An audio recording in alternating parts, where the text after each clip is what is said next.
Moi, j'ai ma fille, dans son école, ils ont déjà du mal à trouver des budgets. Il y a des cahiers qui arrivent 3 mois après la rentrée.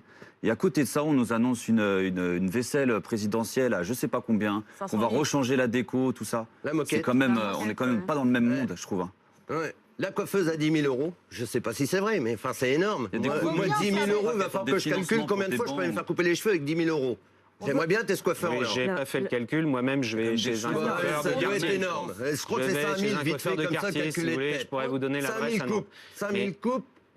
Non, par mais 12, moi, ça fait 40 ans. Madame Schiappa.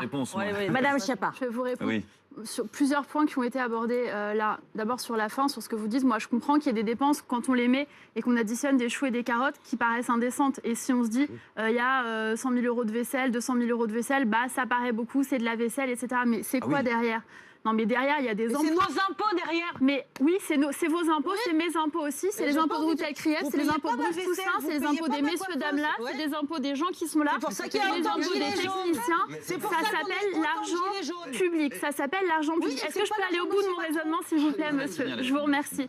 Et derrière, il y a quoi ? Derrière, il y a aussi des emplois. On parlait tout à l'heure du fait que le travail paye. C'est de la vaisselle qui est fabriquée en France, c'est l'excellence française, c'est l'artisanat français qui est fabriqué en France et qui contribue aussi au rayonnement de la France.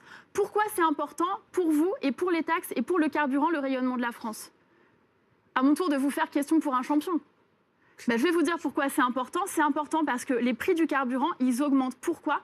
Parce qu'il n'y a pas assez de stabilité dans les pays exportateurs de pétrole. Comment on crée de la stabilité dans les pays exportateurs de pétrole ? C'est le travail de diplomatie que mène le président de la République. Comment il le mène ? Il le mène en étant en lien avec d'autres chefs d'État, en les réussissant dans le multilatéralisme, au G7, à l'ONU, au G20, quand il était en Argentine, en travaillant avec ces pays. Il y a un deuxième sujet sur lequel je veux répondre, parce que moi, je disais tout à l'heure, mon combat là-dedans, maintenant, moi, après le fait que je m'engage pour la justice sociale, et ça, c'est un combat qui me touche, c'est le moteur de mon engagement, je m'engage aussi pour l'ordre public, on en parlera tout à l'heure, et pour la République, mais aussi contre les fausses informations et pour la rationalité dans le débat. Parce que je crois à la raison et à la science plus qu'à l'obscurantisme et plus qu'au complotisme et aux fausses informations. Monsieur, vous dites, on accouche comme à l'âge de pierre. Je ne peux pas vous laisser dire ça, je suis désolée. Mon arrière-grand-mère qui a accouché au siècle... Ne me parlez pas de comment les femmes accouchent, s'il vous plaît. Je sais comment les femmes accouchent. Mon arrière-grand-mère a accouché